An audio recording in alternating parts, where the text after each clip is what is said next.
cinsi istəklərin, cinsi əlaqənin nə formada olması ilə bağlı utanmayın. Deməyin ayıbdır, deməyin yox bizim mentalitetə sığmır, deməyin bu bizim mədəniyyətimizə sığmır. Bu insani istəkdir, bu olmalıdır. Siz uşaqları cinsi istəkdən azad eləyə bilməzsiniz. Bu insan orqanizminə xarakterik bir istəkdir. Siz bunu ləğv eləyə bilməzsiniz. Siz bunun yolun göstərməlisiniz, düzgün yolun göstərməlisiniz. Axan suyun qabağını nə qədər alsan, su çoxaldıqca, təzyiq artdıqca bəndi vurub yıxacaq. Bu məsələ mütləq insanlara, uşaqlara təbliğ olunmalıdır, danışılmalıdır. Biz 2008-ci ildə Bakıda İctimai Birliyi var idi. Ora gedərdik, gələrdik. Orada korobka ilə qoruyucular, bizim dildə desək, prezervativlər paylayırdılar və bukletlər paylayırdılar ki, biz onları cavanlara dağıdaq, küçədə oğlanla qız görəndə və s. ki, o qoruyucuları cəmaata dağıdaq ki, insanlar qoruyucudan istifadə eləsinlər. Bizdə qoruyucudan istifadə eləməyi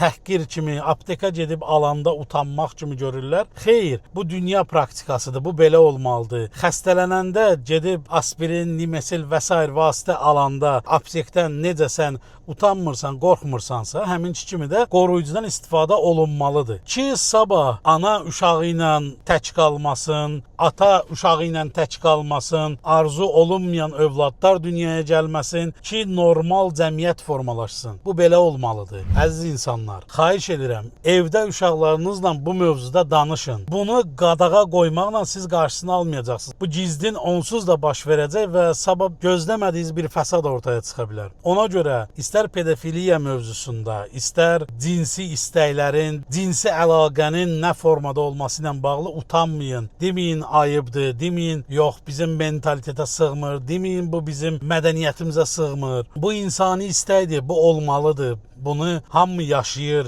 Kimisi gizlin yaşayır, kimisi aşkar yaşayır. Amma siz bunu məlumat olaraq mütləq deməlisiniz uşaqlarınıza. Ki, uşaqlar bilsinlər, onlara kimsə yaxınlaşanda, bir kişi, bir əmi, bir dayı, bir bəri, xaləri yaxınlaşanda, başına sığal çəkəndə, başqa bir hərəkət eləyəndə, əlin başqa yerinə atanda bilsin ki, hə, mənim anam mənə demişdi, hə, mənim atam mənə demişdi. Bu artıq buna gedən yoldur. Bu barədə dərhal öz valideyninə xəbər versin.